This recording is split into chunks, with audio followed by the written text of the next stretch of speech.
se tornado cada vez mais comum as empresas utilizarem desafios de algoritmos para colocar em prova o conhecimento dos seus candidatos durante os processos seletivos. Então, no vídeo de hoje a gente vai resolver um desafio de algoritmo listado nos 50 Top Questions da Google lá no LeetCode, e além disso eu vou trazer para vocês também alguns insights que uns amigos meus compartilharam comigo que eles tiveram durante os últimos meses participando em processos seletivos de empresas aqui do Brasil e de empresas do exterior também. Então, sem mais enrolações, bora pro vídeo!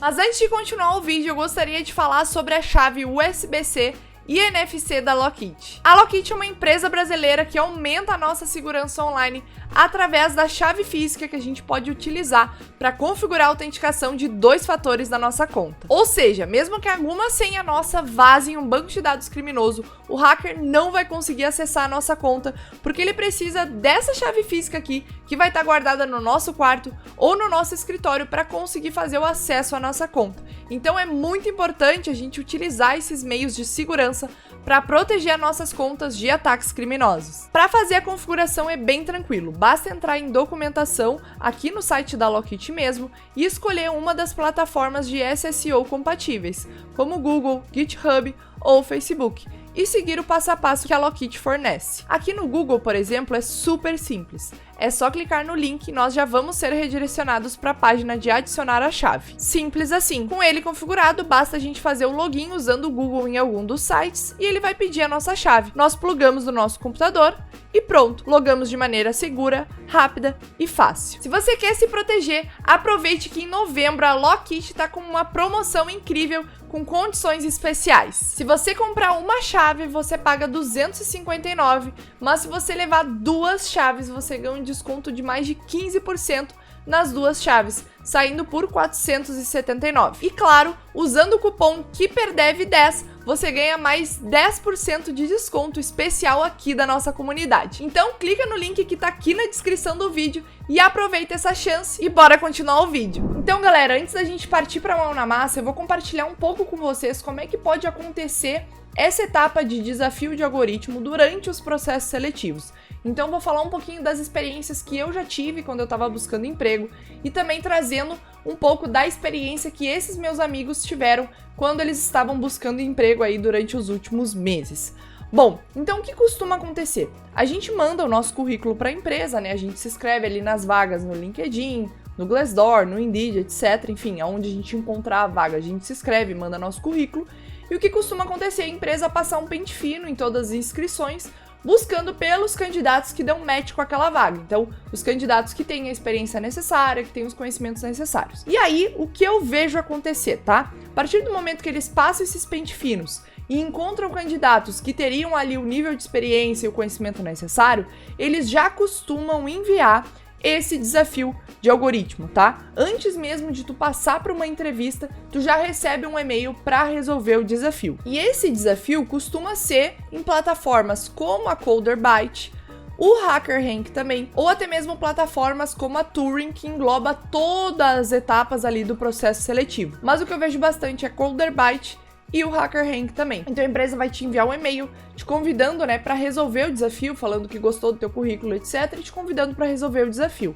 E aí, quando a gente abre esse link, o link do desafio, ele costuma explicar ali que a gente vai ter um tempo limitado para resolver esse desafio, e a partir do momento que tu começar, né, que tu clicar ali em começar, o relógio começa a contar e tu vai ter um tempo para terminar o desafio.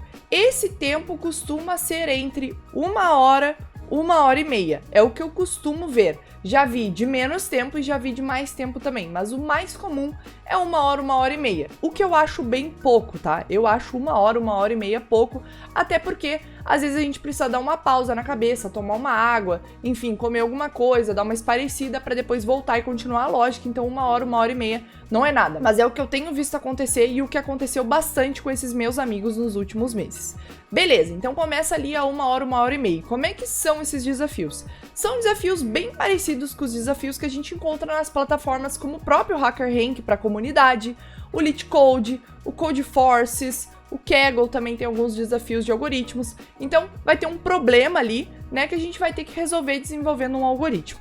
E a dificuldade desses problemas costuma ter uma dificuldade média. Eu dei uma olhada em alguns problemas que os meus amigos resolveram durante esses processos seletivos. Eu não posso compartilhar aqui com vocês porque é informação confidencial, mas eu diria que são problemas médios. Não são problemas fáceis, mas também não são os problemas mais complicados do mundo, tá? São problemas ali médios, eu diria, comparando com a dificuldade média em plataformas como o próprio LeetCode. Então, quando a gente vem aqui no LeetCode e seleciona por problemas médios, é o que a gente costuma encontrar aqui nos desafios de vagas, né? Nos desafios de processos seletivos. Então, é uma boa usar desafios médios e até desafios difíceis aqui para treinar e se preparar para as vagas. Então, beleza, a gente começa ali o desafio, um desafio médio, o que a gente tem que fazer?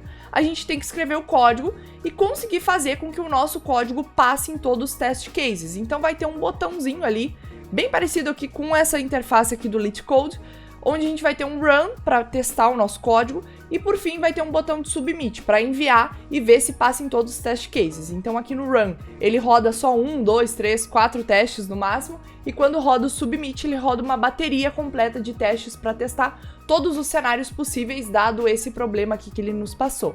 E é isso que costuma acontecer, tá? Então agora que a gente já entendeu como isso pode aparecer num processo seletivo, bora entender qual o desafio que a gente vai resolver no vídeo de hoje e colocar a mão na massa. Então o desafio que eu escolhi para o nosso vídeo hoje é um desafio que está listado aqui na lista de Top Google Questions, tá? Aqui do LeetCode. O LeetCode é uma plataforma para a gente treinar os nossos conhecimentos de algoritmos e estrutura de dados, então tem vários problemas aqui que a gente pode resolver para testar o nosso conhecimento, e eles costumam ter essas listas aqui que englobam problemas que aparecem com frequência em processos seletivos de empresas grandes, ou problemas similares, né? Não está dizendo aqui que vai ser exatamente esses problemas que o Google usou, mas são problemas bem similares de acordo com relatos de pessoas que já participaram em processos seletivos e até com relatos dos próprios funcionários da empresa, que às vezes dão entrevistas e explicam um pouco mais como os candidatos podem se preparar, e aí a galera monta aqui essas listas de problemas para que as pessoas se preparem para os processos seletivos. Então eu escolhi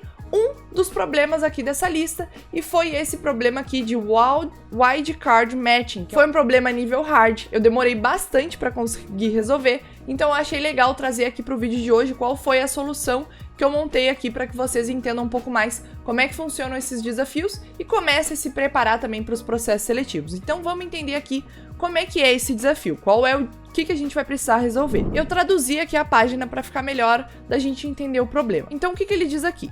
Dada uma string de entrada, que vai se chamar S, e um padrão, que vai se chamar P, implemente a correspondência do padrão Coringa com suporte para ponto de interrogação e asterisco, onde o ponto de interrogação corresponde a qualquer caractere único e o asterisco corresponde a qualquer sequência de caracteres, incluindo a sequência vazia. A correspondência deve cobrir toda a sequência de entrada e não parcial. Então, basicamente, o que eles estão querendo aqui que a gente faça? A gente vai receber uma string S e a gente vai receber um padrão, tá? Um padrão P. E a gente vai ter que dizer se essa string S respeita esse padrão P. E esse padrão P, ele pode conter os caracteres ponto de interrogação e asterisco, onde o ponto de interrogação pode significar qualquer caractere. Então, se eu tiver o padrão ponto de interrogação, qualquer input que tenha length 2 dá match com isso. Então pode ser AA, AB, BC, CD, FF, FE, FH, FH, RF, todas as letras do alfabeto, né? Se for length 2, vai dar match, porque o ponto de interrogação dá match com qualquer caractere único. Já o asterisco, ele dá match com qualquer sequência. Então, por exemplo, o pattern pode ser só asterisco.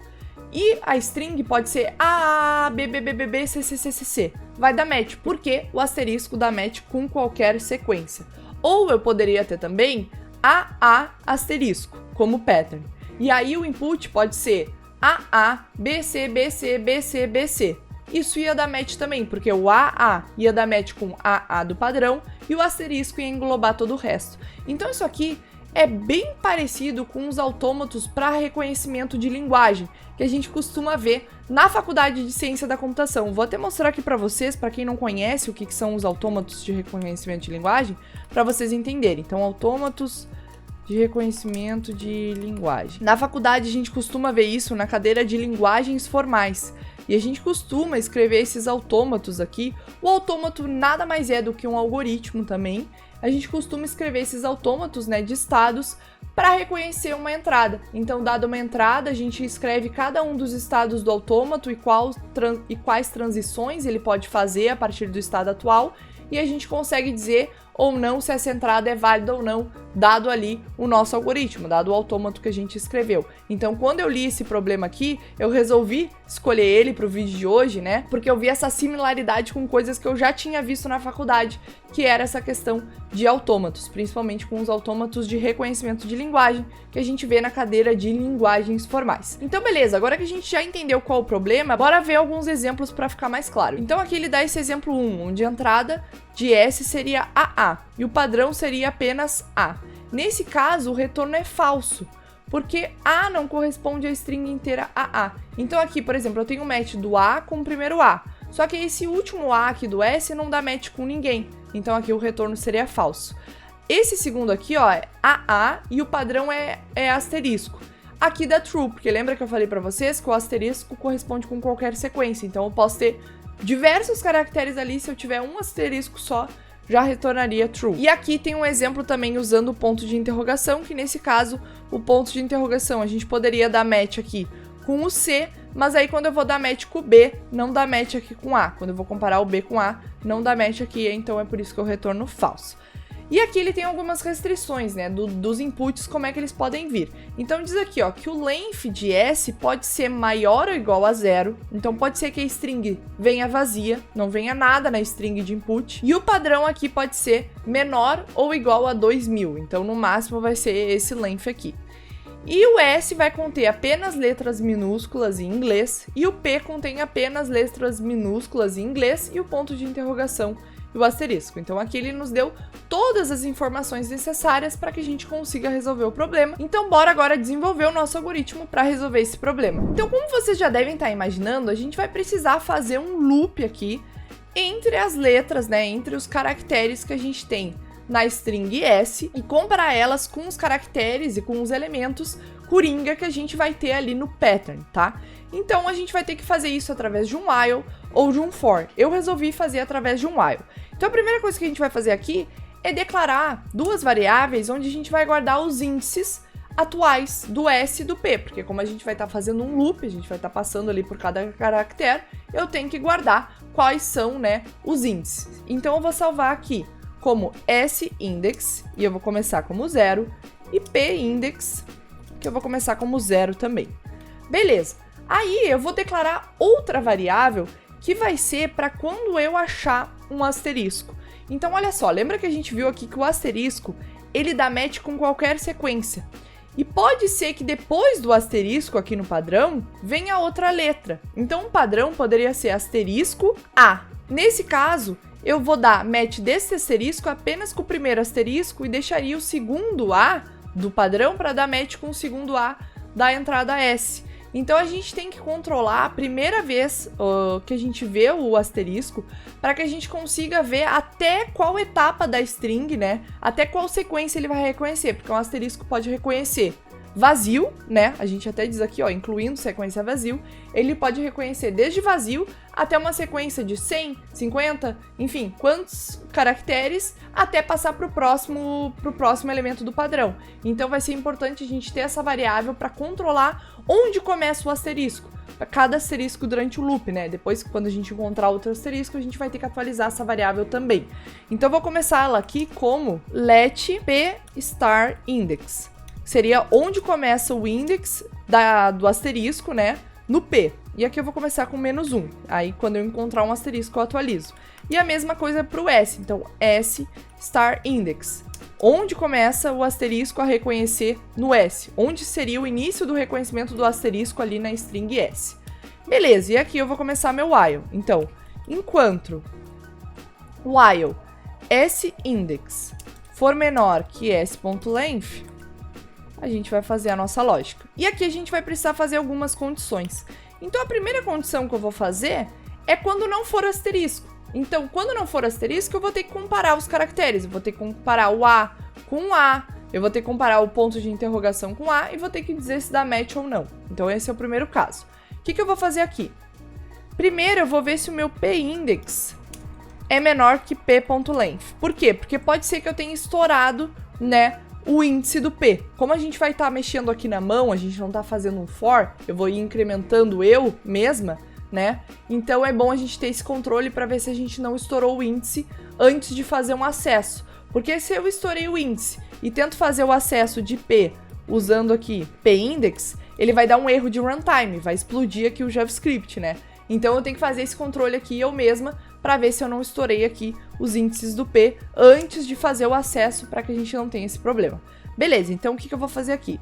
Se o p-index é menor que p-length e o p-index, então eu vou pegar o valor do p nessa posição, for igual ao s nessa posição, que seria na posição s-index, então eu vou atualizar o valor do s-index, vou passar para a próxima caractere e vou atualizar o valor do p-index, porque o p não é um asterisco, né, que reconhece mais de um, então como não é um asterisco, eu tenho que passar para o próximo. Beleza, então aqui passei para o próximo p, e o p-index eu vou incrementar também. Então eu já reconheci que eles dão match, eu vou passar para o próximo. Mas aqui, nesse caso, né, o p na posição p-index e o s na posição p-index podem ser iguais, ou o p pode ser um ponto de interrogação também, e mesmo assim tem que dar match. Então, eu vou criar uma função aqui auxiliar para nos ajudar, que eu vou chamar de compareChar. Eu vou fazer assim. E eu vou receber o S e o P. E eu vou fazer if P for igual a ponto de interrogação, eu vou retornar true. Se não, eu vou retornar P igual a S. E aqui é 3 iguais. Beleza. E aqui eu vou usar a função compareChar. Então, aqui eu vou fazer compareChar e vou passar o S e o P. E aí eu cubro aqui a questão do ponto de interrogação. E aqui eu tenho que passar o S primeiro e depois o P. Beleza, esse é o nosso primeiro caso. Agora vamos para o próximo caso. O próximo caso vai ser quando a minha posição atual no P for um asterisco. Então, por exemplo, vou colocar aqui um exemplo para nós. Se o meu S for igual a ABA e o meu P for igual a asterisco, isso aqui vai ter que retornar true. Então, a gente tem que pensar nos cenários aqui. Então, o primeiro cenário é quando esses dois são iguais. É A e A na posição atual. A e A, tanto no S quanto no P. Agora, o segundo cenário é quando eu tenho um asterisco aqui, quando eu estou na posição onde está o asterisco. O que eu vou ter que fazer? Então, primeiro eu vou ter que ver se é um asterisco, né? Então, p-index é igual a asterisco. E aqui eu tenho que fazer a verificação também se eu não estourei o length. Então, a gente tem que colocar essa verificação aqui antes. Então, beleza, se for igual a asterisco, o que eu vou fazer? A primeira coisa é atualizar essa nossa variável aqui que a gente criou, o p*index e o s*index. Então, o meu p*index vai receber p*index, que é a posição atual que eu tô no p, que seria a posição 1. E o s*index vai receber a posição atual que eu tô no s, que eu tô na string s, que é o s*index. E aqui eu vou ter que aumentar o meu p-index também. Então, aqui, p-index mais. Beleza. E percebam que esse caso aqui, eu só vou cair se esse primeiro caso aqui der falso, né? Porque eu tô fazendo um if e um else if. Então, aqui, eu primeiro comparei os chars, então vi se era igual ou se era ponto de interrogação. Se não era, eu passei para essa opção aqui, que era a opção onde ele é um asterisco. Se ele for um asterisco, eu atualizo aqui o p*index e o s*index, e atualiza o p-index. E por que a gente tem que fazer esse incremento aqui, né, de p-index mais? Porque a gente precisa indicar que a gente já consumiu o caractere asterisco. Então, pensando aqui no autômato também, quando a gente tem os estados, quando a gente consome alguma coisa da pilha, nos autômatos de pilha, né, a gente já consumiu alguma coisa da entrada, a gente precisa tirar isso da entrada. A gente precisa já passar para o próximo, senão a gente vai sempre ficar consumindo várias e várias vezes a mesma coisa. E não é isso que a gente quer. A gente quer ir fazendo os matches corretos. Então, a gente tem que atualizar aqui o p-index para indicar que a gente já consumiu o asterisco. E aí, vocês podem estar se perguntando agora, tá, mas aí tu consumiu o asterisco apenas uma vez. Tu tá consumindo ele e fazendo um match apenas com um caractere. Como é que tu vai fazer um match dele com uma sequência, né? Se aqui tu já passou pro próximo p.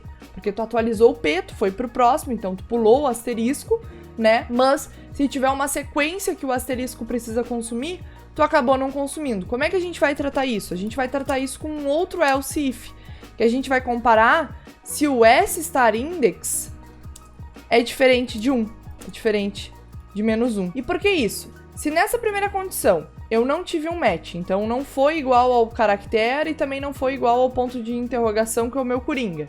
Aí na segunda condição, o meu P atual também não é um asterisco, essa terceira aqui condição cobre os casos onde eu já consumi o asterisco anteriormente. Então eu já consumi o asterisco, então aqui eu poderia fazer ele reconhecer a letra atual, porque eu já reconheci um asterisco anteriormente, já consumi ele, já passei para o próximo P, mas eu ainda tenho um S que não tá dando match com o meu P atual. Então eu posso usar esse asterisco aqui que eu consumi anteriormente para fazer esse match. E vai ser exatamente nessa cláusula aqui. E aí o que a gente vai fazer? A gente vai atualizar o nosso S-index para ser o S**index mais 1. Então, foi onde começou aqui o meu S, né? O S**index. E aí somei mais 1. E aqui o meu P-index vai ser igual a P**index mais 1. E aí, por fim, eu atualizo o meu S**index como mais. Então aqui, como eu fiz o meu S apontar para o próximo da onde começa o reconhecimento da minha sequência com o asterisco, aqui eu tenho que atualizar o S**index, senão sempre aqui, quando eu for fazer essa condição, eu vou cair sempre na mesma posição no S. Então eu tenho que atualizar aqui o S**index para ir andando, né, pela sequência aonde o asterisco reconhece. E aí depois, quando eu encontrar outro asterisco, eu reseto isso com o P-index e o S-index atual, e aí depois começo de novo a andar ali na sequência de caracteres que o S reconhece. É um pouco complexo, mas acho que deu para entender. E aí, por fim, a última condição, a última de todas, é quando eu não tive nenhum match, então não teve match de caractere para caractere ou de caractere para ponto de interrogação, eu não encontrei um asterisco e eu também não tinha consumido um asterisco anteriormente que poderia consumir essa sequência. Então, o que acontece nesse caso? Eu vou retornar um false, porque aí não tem o que eu fazer. Eu não dei match de caractere, não dei match com ponto de interrogação. Não era um asterisco e não tinha consumido asterisco anteriormente que poderia adicionar ali na sequência dele, então é falso, não tem o que fazer, não vai dar match aqui. Então beleza, das condições aqui do while, é isso. Mas tem mais uma coisa aqui que a gente precisa fazer. Então aqui, enquanto o meu S-index não for igual ao meu S-length, eu não vou parar esse while aqui. Então, isso quer dizer que eu vou ter que andar por todas as letras que tem na minha string S até eu conseguir parar esse while. Beleza, isso quer dizer que eu consumi todas as letras do S. Mas pode ter um cenário onde eu consumi todas as letras do S, mas eu ainda tenho coisas lá no P que eu não consumi, onde o meu P-index ainda não é igual ao length do P. Então a gente vai ter que colocar mais um while aqui. Então eu vou fazer while P-index for menor que P.length e P na posição P-index for igual a asterisco, eu vou fazer o meu P-index mais. Então aqui eu vou andando. E aí, por fim, eu retorno P-index é igual a P.length. Por que isso? Porque, de novo, imagina que a gente consumiu todo o S. Então, eu vou fazer aqui mais um exemplo. Eu vou ter aqui A, B, A e só isso. E aqui no P, eu vou ter A, B, A e aí asterisco, asterisco, asterisco. Digamos que eu consumi todo o S durante esse while aqui. Então, eu consumi tudo e o meu S-index chegou aqui no S-length, né? Beleza. Mas o meu P-index estava só aqui nessa posição, ó. Na posição aqui desse asterisco. Tá? Eu ainda não terminei de consumir todo o meu pattern, então eu ainda não posso dizer que esses dois aqui dão match. Então eu preciso ver o que tá sobrando ainda no meu P. Então o que eu fiz aqui, ó? Eu fiz, enquanto o meu P-index for menor que o meu P.length e o P na posição P-index for igual a asterisco, eu vou somando o P-index, porque se for asterisco eu posso fazer match com sequência vazia. Então pode não ter nada mais no S, mas isso aqui tá reconhecendo, tá de boa. Vou reconhecendo, vou reconhecendo, reconhecendo. Terminei de reconhecer asterisco, aí eu chego na minha última condição de todas, onde o meu P-index tem que ser igual ao meu P-length. Eu tenho que ter andado por tudo aqui, tá? Tem que ter andado por tudo para poder dizer que deu match ou não. Porque o que poderia acontecer? Eu poderia ter um T aqui no final. uma outra letra. E aí não vai dar match. Eu vou reconhecer isso, vou reconhecer isso, vou reconhecer isso, vou reconhecer, mas chegando aqui nesse T, eu não reconheceria. E aí aqui daria false, porque o p-index não seria igual ao p-length. Por quê? Aqui no while eu ia ir somando, somando, somando e ia chegar até essa posição. A posição aqui. E aí ia faltar essa daqui ainda, isso aqui ia dar false. Então por isso que a gente precisa mais desse p-index igual a p-length aqui no final. Se não tivesse o T aqui, ele ia andar até a última posição mesmo, né? Ia somar, somar, somar, até que ele ia somar mais uma vez, né? Na última vez do while, não ia mais entrar no while e o p-index ia ser igual a p-length. Então, para o nosso código, seria isso mesmo. E ele acaba ficando uma lógica mais complexa, porque o desafio é um desafio um pouco mais complexo. Eu escolhi aqui um desafio de nível hard, justamente para a gente se desafiar e começar a ver coisas cada vez mais complicadas, para a gente se deixar cada vez mais preparados para os desafios, né, que a gente possa encontrar aí em processos seletivos. Então vamos dar um run aqui, eu tinha rodado antes quando eu não tinha nenhum código aqui só para mostrar para vocês como é que funciona, então agora vamos dar um run de novo, vamos ver se vai passar em todos os test cases aqui, e se passar a gente já pode submeter, e aí a gente vai ver aqui o resultado. Vamos esperar, deu um wrong answer, deixa eu ver aqui o que aconteceu, deixa eu ver aqui. Quando eu tinha um ponto de interrogação e um asterisco, ele deu A, B, isso aqui tinha que dar true e eu retornei false. Então vamos ver aqui o cenário do ponto de interrogação. Vamos ver aqui, compare char. Então vamos ver nossa função compare char. Se for ponto de interrogação, aqui faltou um return true. Então deve ser isso. Vou dar um run de novo, vou fazer o submit, acho que agora vai dar tudo certo. Ó, beleza, agora eu passei em todos os cenários de teste. Eu já tinha feito o código antes, como eu expliquei pra vocês, né, pra preparar aqui pro vídeo de hoje. E confesso pra vocês que eu passei bastante tempo mesmo resolvendo esse desafio. Então, se você não entendeu como funciona aqui o desafio, ou como eu fiz essa lógica, não fica assustado, é normal, tá? Por ser um desafio mais complicado. É difícil mesmo a gente pegar ali a lógica pra resolver. Eu fiquei boas horas trabalhando aqui nesse desafio para trazer para o vídeo de hoje, mas de novo, o objetivo é trazer desafios complicados para que a gente melhore cada vez mais a nossa lógica de programação e fique cada vez mais preparado para os processos seletivos. Bom, para esse vídeo foi isso, e se você gostou desse vídeo, eu recomendo que você assista essa live que a gente fez aqui no canal, resolvendo desafios de algoritmos. Foi uma live bem legal, onde a gente resolveu diversos desafios do HackerRank ao vivo. Eu resolvi ali com a ajuda do chat e foi muito interessante, a gente tratou aí diversos tópicos do mundo de algoritmos e estrutura de dados. Esse vídeo vai ficando por aqui. Se você gostou desse vídeo, não esqueça de deixar seu like e se inscrever aqui no canal, porque o seu like e a sua inscrição são muito importantes para apoiar o canal e permitir que eu continue trazendo cada vez mais conteúdos de programação e tecnologia de forma gratuita. Eu gostaria também de aproveitar esse momento para agradecer todos os membros aqui do canal, então muito obrigado por todo o carinho e por todo o apoio de vocês. Vocês são muito importantes aqui pro canal. Bom, galera, para esse vídeo foi isso e até o próximo vídeo.